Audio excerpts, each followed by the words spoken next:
right, here we go, 4.11. We're talking about vertex form of a quadratic. All right, vertex form. All right, so what is the vertex of the parabola? Well, the vertex of this parabola, if I think about how things are shifted in transformations, this 1/2 minus 1/2 means that my x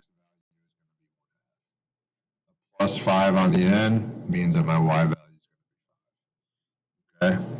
That's kind of how I think about it. It's a shift. This is up 5 and this is right 1/2. We're going to talk more about the actual vertex and where it comes from in this actual section. Okay. But just that is the first one. How does the vertex relate to the equation of the quadratic function as it is given? Okay. I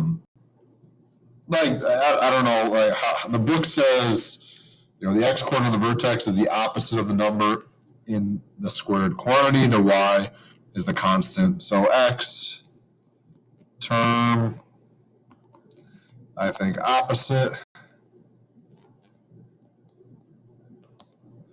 Y term, this is how I think about it in my head. X term is the opposite, so it's negative 1/2, it becomes positive. Y term is positive 5, and it just stays the same, okay?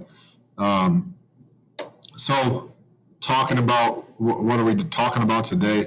Can you find the vertex if it is in standard form or vertex form? Do you know the vertex of a parabola will be a minimum or maximum? And can you write a quadratic function, knowing something about the parabola? Hopefully that'll make you guys yawn too there. Okay. If a quadratic function is in standard form, meaning this is standard form, ax squared plus bx plus c equals y. So if it's in that form, then the vertex formula just to find x is negative b over 2a. You've seen negative b over 2a before in the quadratic formula. Okay, that's where it comes from. If a quadratic formula is in the form, then we can identify with the vertex without doing this. So if it's in vertex form, then we can identify it without actually calculating anything. So vertex form looks like this. So here's an example here. The vertex would be opposite of the x, so 6, and then the same of the y, so 17. So it says here the vertex of the parabola is h comma k. All right. Let's keep going. These two is going to identify the vertex. All right. So number with my x is negative 4. So that means my x value is just 4. Number out on the outside is negative 1/8. So that is my y value, negative 1/8. Number inside the x with the x is positive 8. So that means my x value is negative 8. The number on the outside,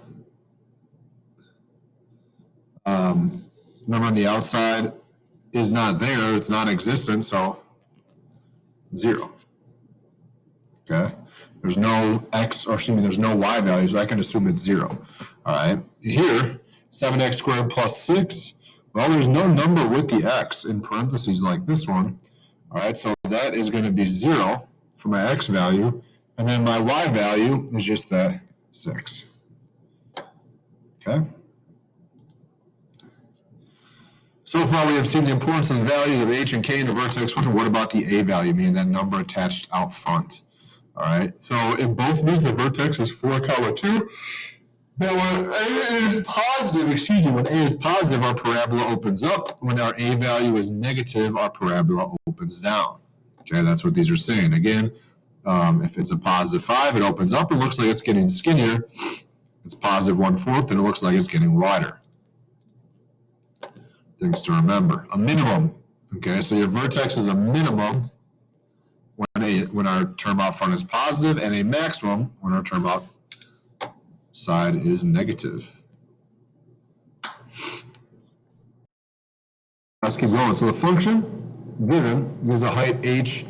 How high does the ball? So this is our function. How high does the ball go? When does it reach that height? Well, I'm going to identify the vertex first. The vertex is going to help me answer these questions. The vertex in this problem is 2, 74.